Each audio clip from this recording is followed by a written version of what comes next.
Сейчас я буду делиться короткое послание, связанное с владычеством. Мы время от времени будем говорить об этом, потому что я хочу, чтобы мы как церковь взяли некую высоту именно в понимании владычества.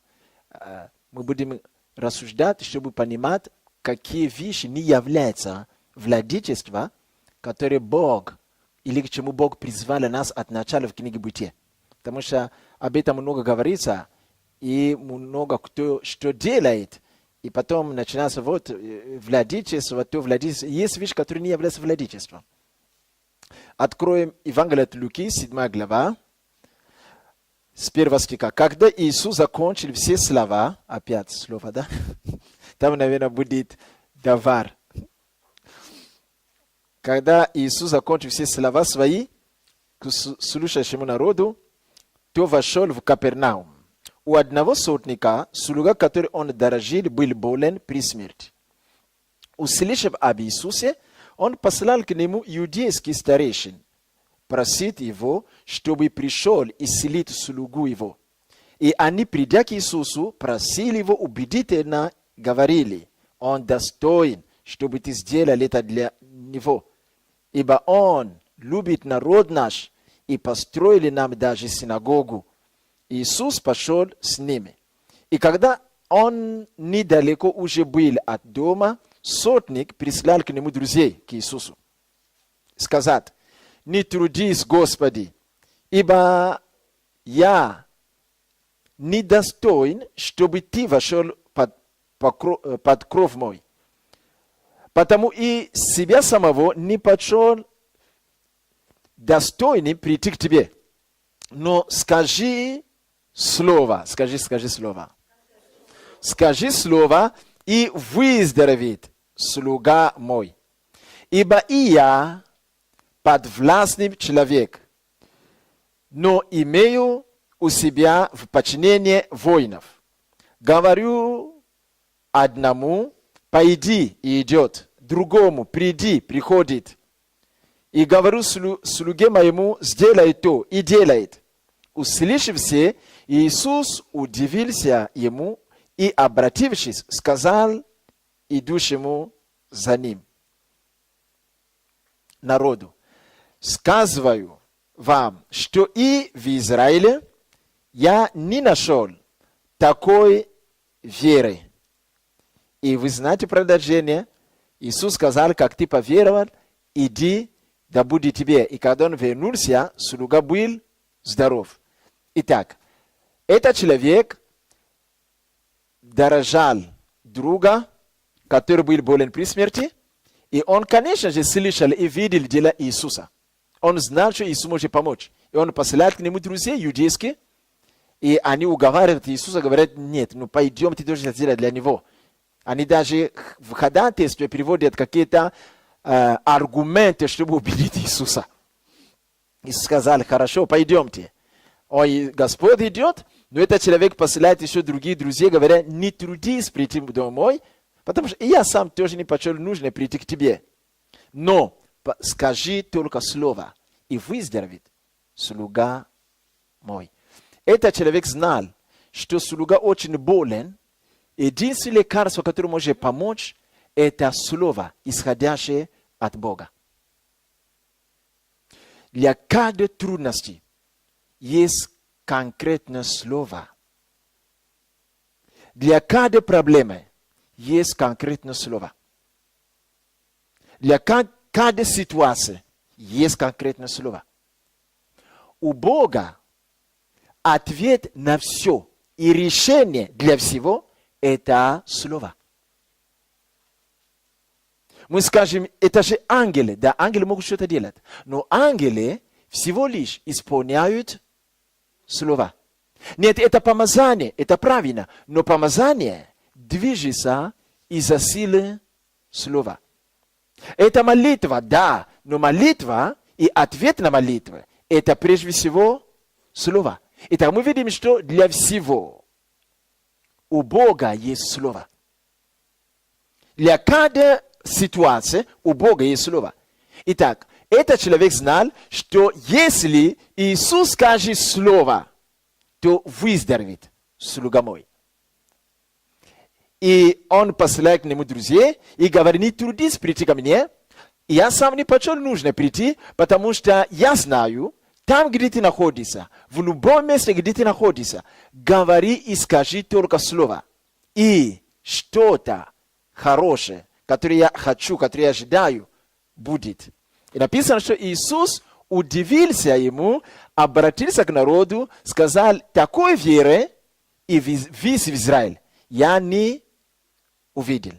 Иисус сказал: такой веры. Скажи: такой веры. Такой веры. Он не просто сказал, что веру вот, у него есть. Нет, он такой веры. Слово «такой» означает, что такой вид веры, род веры. Если он делает акцент на такой веры, то есть такое означает, что есть иное. То есть бывает иные виды веры. Такой веры. То есть до этого он мог увидеть проявление веры в сердцах, в жизни некоторых людей. Но он говорит: но такой веры. То есть такой вид. Означает, что вера от веры. Розные. Это значит, что такой вид исцеления могло прийти только через такую веру. Если там была проявлена другая вера, это исцеление не могло иметь места. Иисус сказал: такой веры по всей стране я не увидел. То есть через эти слова, которые сотник сказал, Иисус увидел веру. То есть можно увидеть слова. Потому что о чем говорят эти слова? Эти слова говорят о вере. Поэтому Иисус увидел что? Веру. Если слова говорят о любви, мы увидим что? Любовь. Если слова говорят о гневе, мы увидим что? Если слова, это слова зависти, мы увидим что? Итак, слова, как сестра говорила, она рисует нам что-то конкретное. Выдает нам что-то конкретное. Такую веру я не увидел. Он сказал: такие умные слова я не слышал. Такую веру я не увидел. И потом сказал: как ты уверовал? Он сказал: как ты сказал. Подождите. Мы же утверждаем, что во власти языка, во власти уст, успех и разрушение, то есть во власть слов. Но почему-то Иисус не говорит, что из-за этих слов он говорит за эту веру.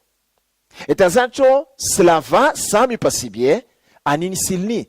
Они должны быть заполнены чем-то. Они должны проявить что-то. Правда? Поэтому слова этого человека были заполнены чем?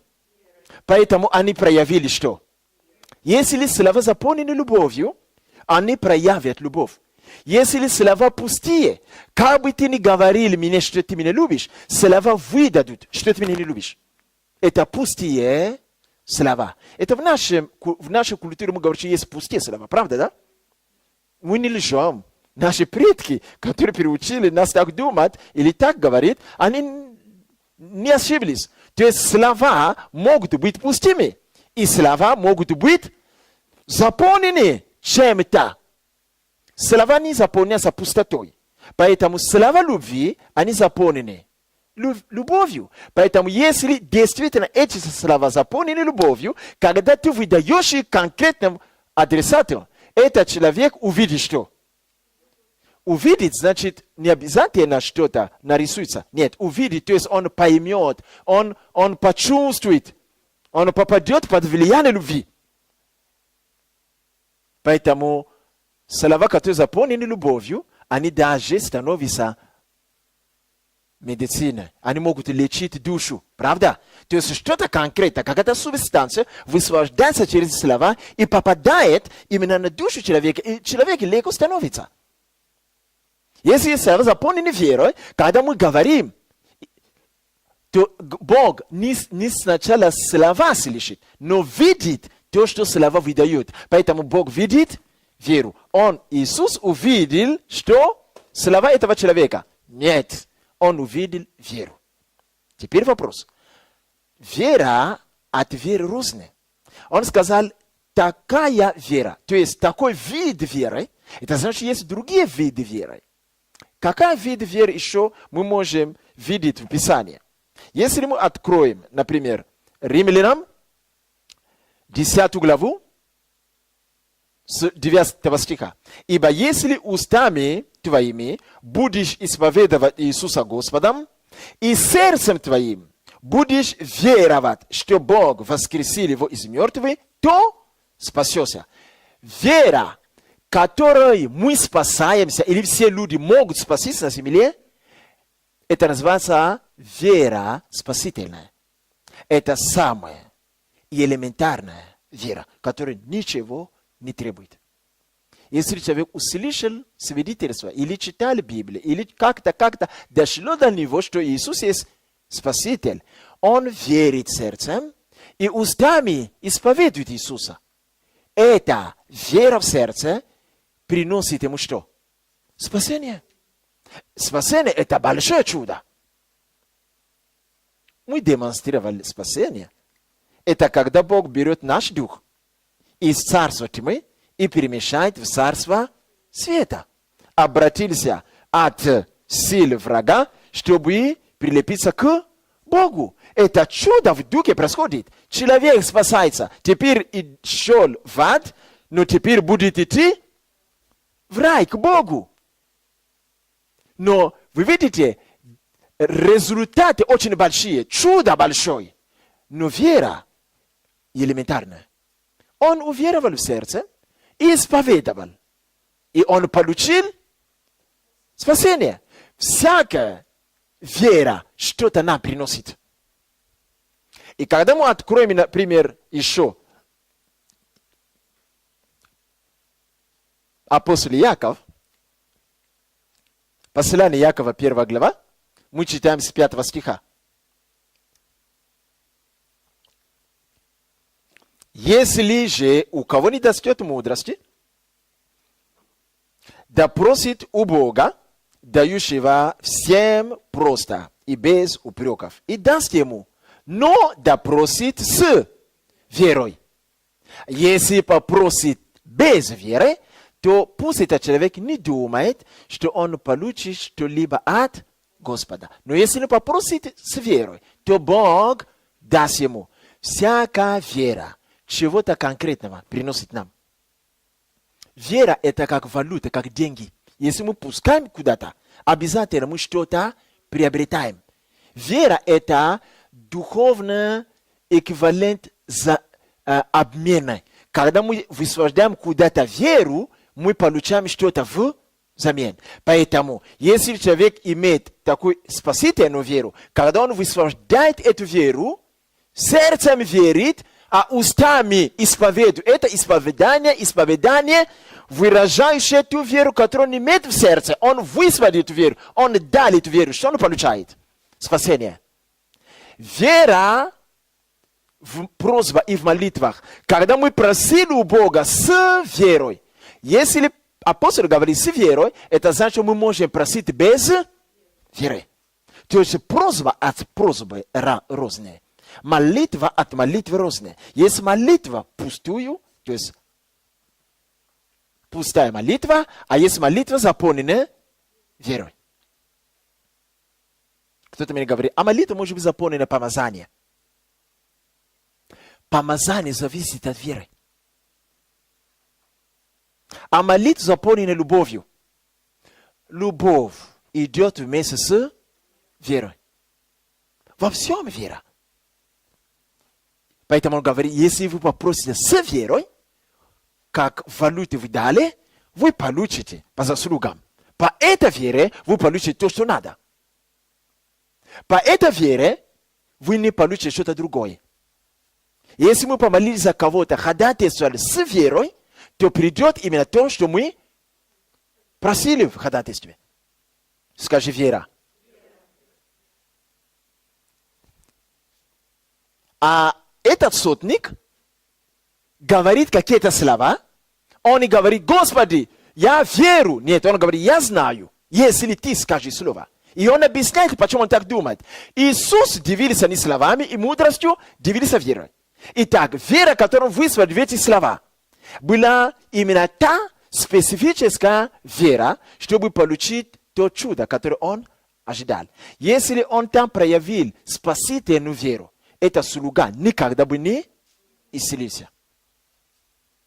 Если он высвободил веру как через просьбу, может быть исцелился, а может быть и нет. Вы не заметите, что мы просим у Бога исцеления, и мы не исцеляемся. Не потому, что мы не просим, не потому, что Бог нас не слышит, но потому, что вера, которая есть в этой просьбе, не соответствует чуду, которое мы ожидаем.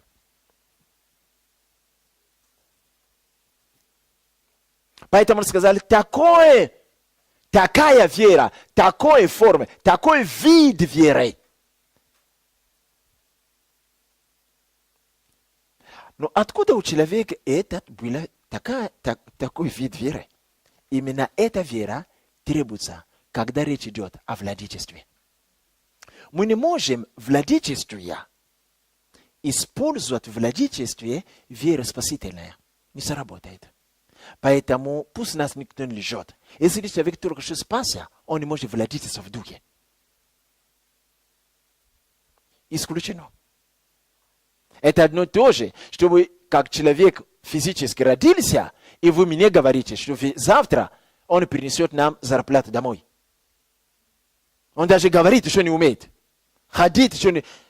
Памперс там лежит, годы пройдут. И порой устаем воспитывать детей. Они как будто не растут.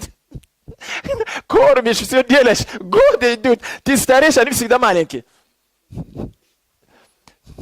Вы не замечаете, люди очень дорого растут. Уже 15 лет, он только в школу ходишь. И все надо покупать. И вы мне скажете, что завтра он принесет зарплату. Нет. То есть есть всегда соответствие. Хорошо. Откуда у этого человека была такая вера? Если это была вера в сердце какого-то апостоля, например, апостол Иоанн, который был рядом с Иисусом, я бы сказал, но он воспитал в нем веру. Но вы заметите, что у этого человека было больше веры. Такой вид веры, который не было у кого? У апостолов.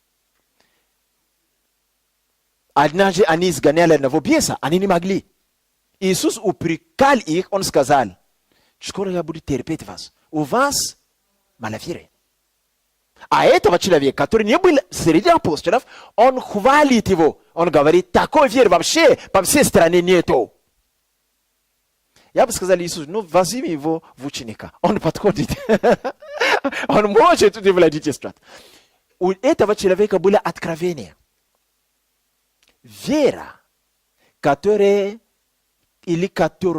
мы можем тренироваться в владычестве, приходит в сердце через откровение. Буду читать всю Библию, запоминать все местописания, эта вера не будет. У тебя, может быть, из-за этого появится спасительная вера. Или какая-то вера, чтобы просить, и дано будет вам. Но вера, чтобы владычествовать, об этом я буду говорить в воскресенье, не будет. Это другой вид веры. Эта вера приходит только через откровение. Кто скажет, хорошо, если этот человек не был связан с Иисусом напрямую, не сидел рядом с учениками, не ходил за ним, а откуда у него откровение? Он даже не был иудей. Если это был один из иудеев, который, например, исследовал Писание, как сегодня сестра подсказывала нам, то мы бы сказали, хорошо, наверное, но этот человек не был ни в этой компании, ни в другой. Откуда у него вера? И именно такая вера, которую Господь Иисус похвалил. Ответ более сложный. Библия не открывает нам, откуда эта вера. Но есть некая подсказка здесь, чтобы увидеть, откуда у него эта вера. Эта вера не есть мурашка по коже. Эта вера не есть, за что меня помолились. Эта вера не есть плод многочисленных постов и молитв. Нет. Эта вера, это образ мышления. Откуда он приобрел этот образ мышления, который дает ему говорить каким-то образом, чтобы это говорение показало Богу огромную веру. Само местописание подсказывает нам. Он говорит, и я подвластный человек, и имею по собою слуг, воинов. Этот человек связан с армией. И он знает субординацию и принципы, которые работают именно в армии. Он один из таковых. И он говорит, у меня есть воинов. Когда я говорю, делай то, бежи, делай. Приди сюда, дай то, они делают. Он говорит, поэтому ты скажи только слово. Слушай меня, пожалуйста. Эта вера не зависит от того, святой ли ты глубоко, как Иисус, или поверхностно святой. Эта вера не зависит, насколько ты молишься много. Подождите, не поймите меня превратно. Я не говорю, что молитва не нужны. Но люди всегда любят крайность. Вот Григорий сказал, что эта вера не требует молиться. Я не буду молиться, у меня будет такая вера. Не будет. Молитва тоже нужна. Пост тоже нужен. Все остальное, изучение Библии, говорятся Писания, ходить в смирение, это нужно. Эта вера, у него была как образ мышления, который он воспитал в себе, находясь в армии.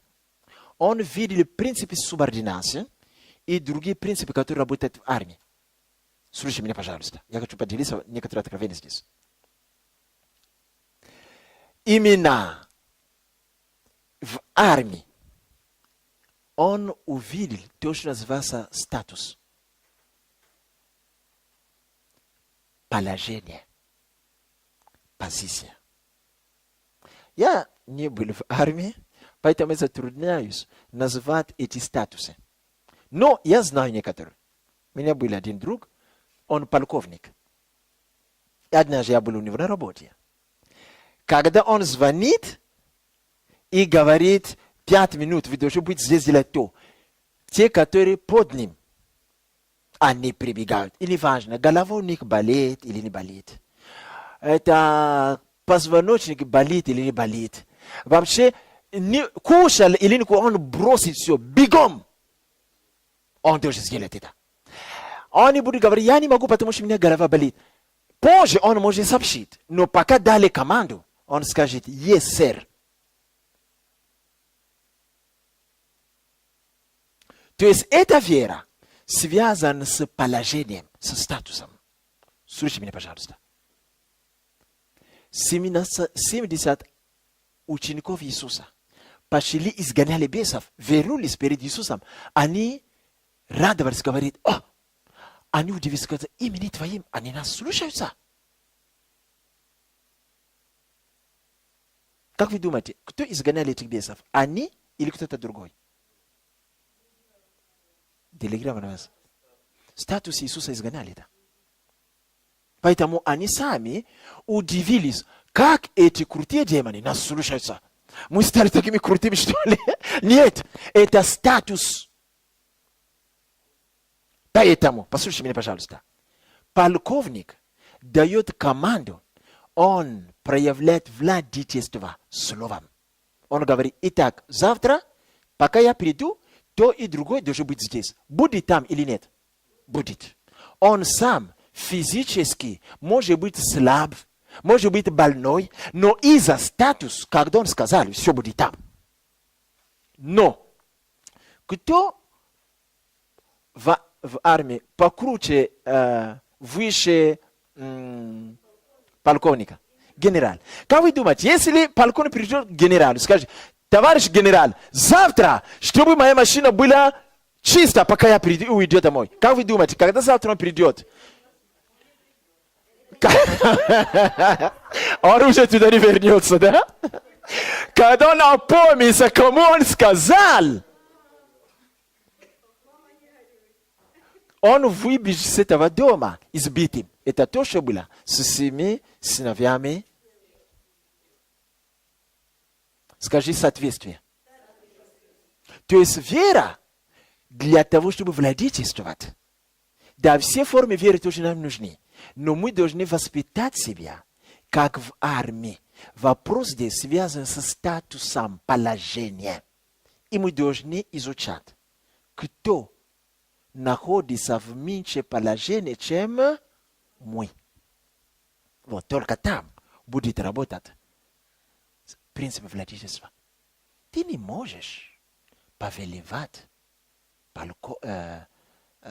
генералу, если ты полковник.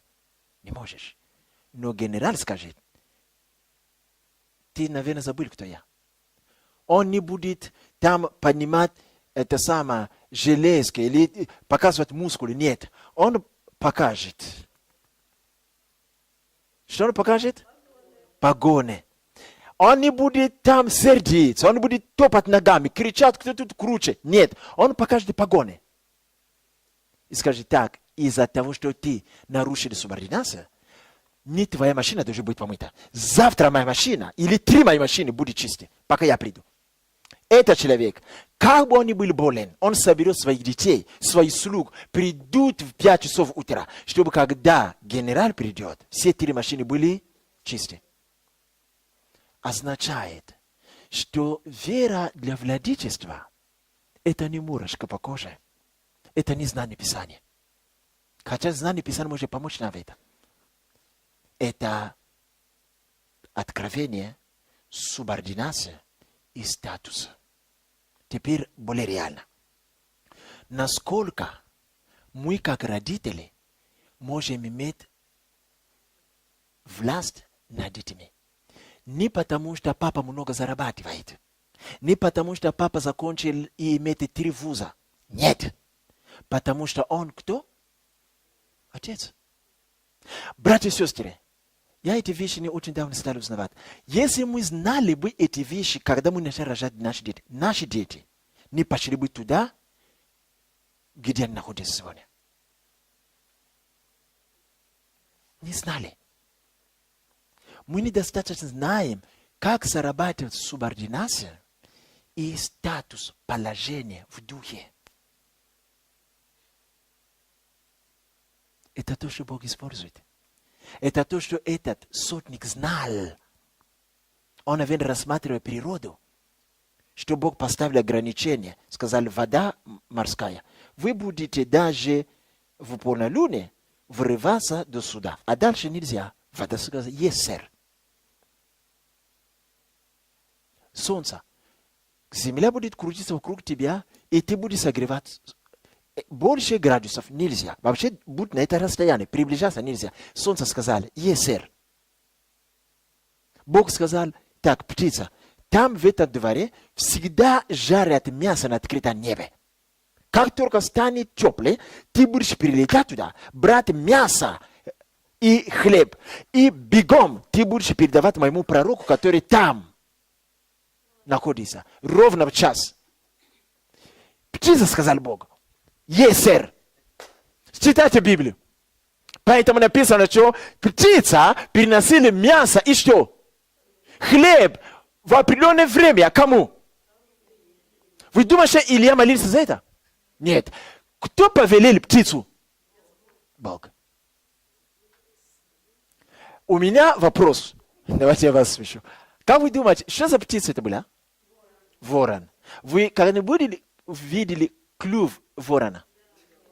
Неужели там может поместиться кусок шашлыка и батон?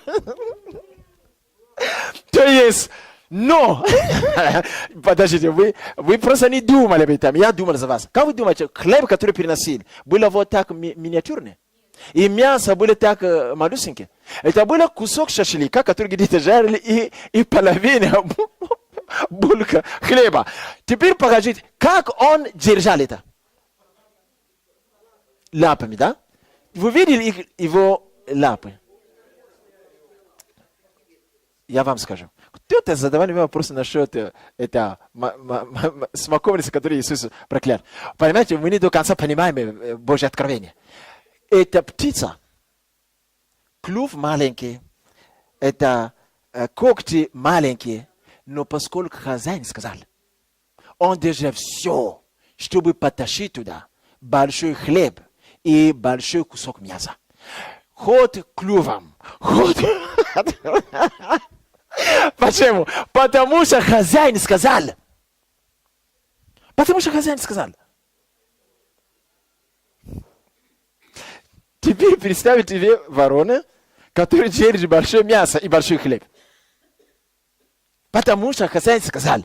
И не дай Бог, что ты уронишь на хлеб не пророку. Тогда кранты тебе.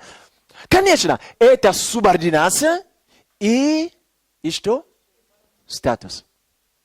Бог – это тот, кто имеет высшее положение над всеми. Поэтому этот человек сказал, я знаю, как работает статус и субординация. Он сказал, зачем тебе прийти ко мне? Этот человек имел откровение, что Иисус Христос есть Бог. Это то, что иудеи и евреи упустили. Именно в этом местописании Иисус говорит, поэтому в Царство Небесное придут из Востока, придут из Запада, они воссядут в Царство Божие с кем? Алло, с кем? С Авраамом, Исааком и Яковом. Читайте дальше. Но сыны царства попросят их, чтобы они отпустили, они освободили место. Будет выведены из царства. О ком он говорит? То есть кому-то сначала принадлежало это царство. Но из-за непонимания субординации и положения они не узнали Иисуса. Этот человек имел в виду, ты сегодня знаешь много чего. Больше, чем этого человека. Ты знаешь, как молиться иными языками. Ты знаешь, как проповедовать.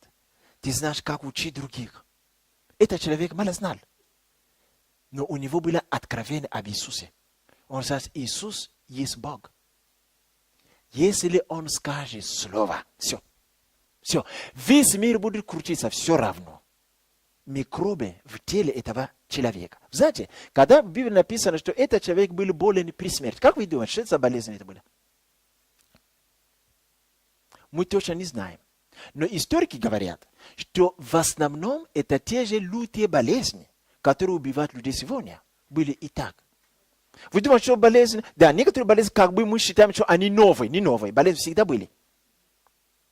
Холера была такой более жуткая форма рака, который съедает человека за несколько дней.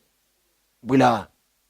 Я уверен, что эти люди умирали из-за холеры. И такие болезни, что если не поторопиться, через 3-4 дня этот человек уже не будет. С Лазарем не так было.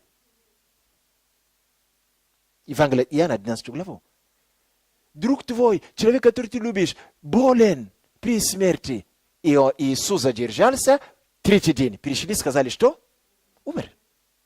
Видите? То есть, это, когда говорят при смерти, это могло быть такой вид рака, или такой холера, то есть там, или дизентерия, то есть, а лекарства были у них тоже врачи, но на нуле. Чуть-чуть летели, но все, не знаем что, умрет, все, при смерти. То есть, караул, надо поторопиться, через 2-3 дня, может быть, не стать, он не будет там жить. Что надо делать? То есть, это была те же болезнь. Но вы заметите, этот человек сказал, что мы даже не знаем, что за болезнь. Давайте сначала узнаем, какая болезнь может быть. Он не разбирался. Он сказал, при смерти. Это может быть холера. Это может быть диабет. Это может быть рак. Это может быть что угодно. Скоро умрет. Что делать? Он сказал, я знаю одно. Если ты скажешь слово, это рак опухоль исчезнет. Если ты скажешь слово, если это были укусы кобра, яд в крови, что сделается? Исчезнет. Если будут паразиты, паразит что сделает? Сдохнут. Потому что хозяин сказал. То есть, что бы ни было, когда Иисус скажет, все это должно послушаться. Скажи субординация. Скажи субординация. Скажи субординация. Скажи субординация. Скажи субординация. Скажи статус. Скажи статус. Скажи статус. Аминь. Понимание статуса и субординации есть выражение веры, которое позволит нам и позволяет нам владычествовать. В воскресенье я буду говорить о направлении, с другой стороны, связи с освобождением. Некоторые освобождения требуют, чтобы ты обнаружил, какой статус занимает человека, к кому ты идешь. Я об этом поговорю. И я докажу это через Писание. Некоторые вид освобождения от освобождения разные. Некоторые освобождения, вы слышали людей, я пришел в церкви, как только меня покрестили, на следующий день я обнаружил, что желание курить у меня пропало. Вы слышите такие вещи? За него даже не молились. Это уровень спасительная вера, достаточно было для него, чтобы освободиться от этого. А другой говорит, за меня уже молились 100 лет. Сигарета тянет меня, что я не могу даже спать. Но он тоже крестился. Там, в этом случае, требуется не спасительная вера, а другая вера.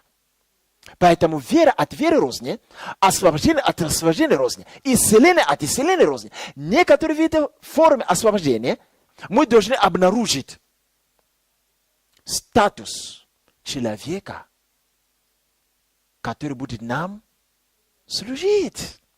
Потому что если в нас или мы связаны с какими-то проклятиями, за которые стоят демоны, и со стороны царства тьмы есть тоже градация, иерархия и разные положения. Если тот демон, который стоит за проклятием, который мучит меня, он с царства тьмы является полковником, а я с Царства Божия, воспитан в Боге, имею веру и тоже статус. Но если мой статус ниже, чем того демона, кто скажет, а как может быть ниже? Я же во Христе? Подождите, разве нам не сказано, что мы идем от веры? Веры. Разве не сказано, что во Христе мы можем быть младенцами? Мы можем быть отроками? Мы можем быть юношами? Мы можем быть отцами. Видите? Так что то, что общая фраза во Христе, мы можем все, ложь, не бывает такого. Мы должны идти по нарастающей. Если где-то мы застряли, мы ничего не сделаем. Мы можем делать только тот уровень, который мы достигли. Потому что субординация и статус, положение. Аллилуйя. Поэтому мы должны изучать, в какой сфере, какой статус мы имеем. В семье мы должны смотреть. Если я имею статус жены, есть определенные вещи, над которыми я могу влиять, как жена. Если я имею статус мамы, то есть есть дети, есть определенные молитвы и слова, которые я могу высвобождать в духе, они будут действовать.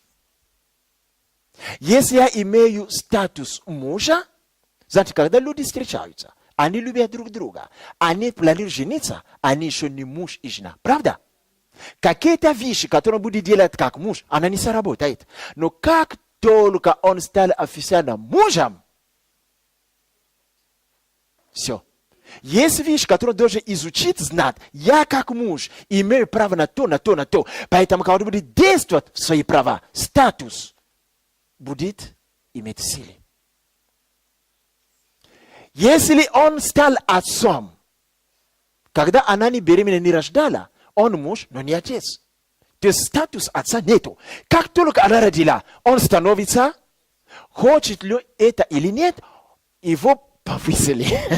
Его посадили на трон отца.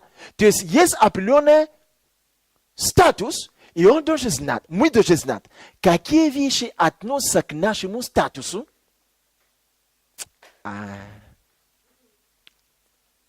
Понимаете? Давайте я закончу на это.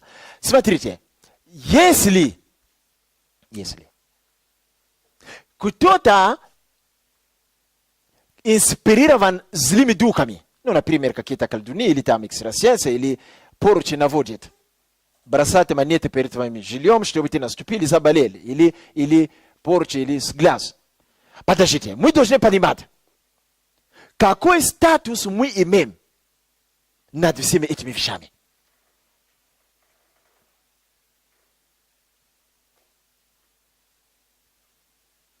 Если мы знаем, что у нас статус пониже, надо идти позвать того, у кого статус повыше.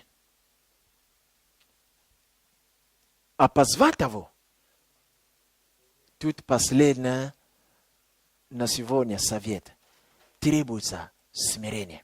Я обнаружил, что именно христиане самые несмиренные люди. Мусульмане очень смиренные. Буддисты очень смиренные. Некоторые атеисты очень смиренные. Именно христиане самые несмиренные люди. Я скажу вам тайну. Мы были неверующими, где-то были очень смиренные. Когда мы перешли в церкви, начали воспитывать нас, прошло время, мы стали несмиренными. Надо было слушать некоторые неправильные учения, чтобы мы стали бунтарями. Некоторые люди, надо было их не учить. Они бы сохранили то смирение, которое они имели в миру. Но как воспитали нас где-то неправильно, мы теперь ходим вот так. Мы во Христе. Я видение вижу, а ты что видишь? Я вообще пророчествую, а ты? Мы стали несмиренными. Поверите мне? И еще такие учения, что мы имеем полноту духа, что мы во Христе владеем над всеми. Я смотрю, человек голый, босой, кричит, ходит, я во Христе все владею. Ты что?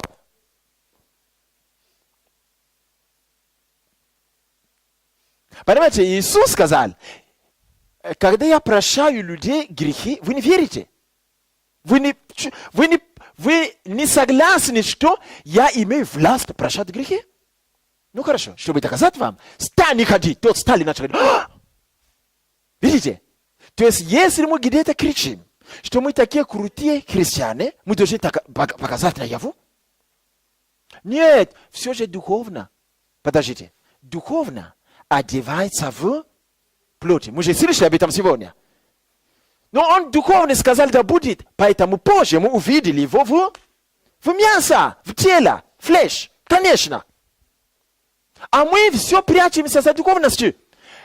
Но голые, боссы, нету ничего. А зато мы владеем чувствуем. Вы что? Это ложь. Вот, мы стали несмиренными. Надо признать, что мы еще не доросли до какими-то масштабами, чтобы где-то владеть. Где-то можем, а где-то еще нет. Значит, нам надо идти от веровладельчества с одного уровня на другой.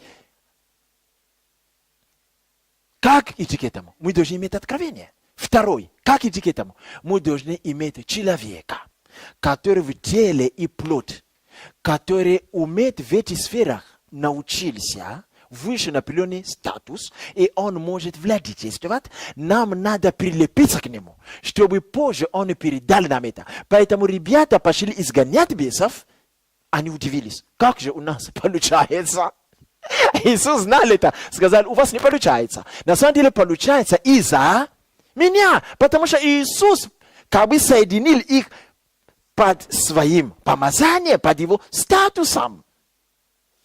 Поэтому, когда он умер и воскрес, он сказал, никуда не ходите, у вас ничего не выйдет. Если кто-то из них шел бы изгонять беса, бес избили бы его, потому что Христос ушел. Надо было ждать Духа Святого, чтобы Дух Святой пришел, начал вводить именно в позицию власти через откровение. Аминь. Поэтому изучай. Давайте будем изучать. Где, на каком уровне мы находимся? Кто-то говорит, ну что, я-то думал, подними руку, все бесы выбегут. не так, не будет такого. Не будет такого. Может, будет позже. Потому что мы идем от веры к вере. То есть владычествовать. Мы владычествуем через веру. Это вера владыки. Эта вера приходит через откровение, освобождение и статус. Мы ищем статус. Статус приходит через откровение. Статус приходит через смирение. Статус приходит через молитвы. Статус приходит через послушание Богу. Статус приходит... Все, что мы делаем в церкви, мы приходим от статуса к статусу. А иногда статус, скажи, передается. Поэтому мы видим Елисея, который идет за Илией. Он призван пророк. Но статус нету. Когда он передал все, я по-другому скажу, когда он перехватил это, когда он ударил манту по воде, что он сказал? Властью моя открываю море или речку? Нет. Он знает, что если он скажет власть моя, ничего не будет. Он сказал, где Бог Или? То есть он востребовал. Бог, который подтверждает статус пророка Или, пусть подтвердит здесь, потому что мантия Или осталась. Я заговорю о служении мантии в будущем. Мантия Или остались. В наше поколение вы нигде не увидите людей, ну, хорошо, есть где-то. В некоторых местах нет даже откровения мантии. И мало кто ищет ухватить мантию у помазанника. Мы даже не знаем, как это сделать, вообще, что это такое. Он ударил мантию.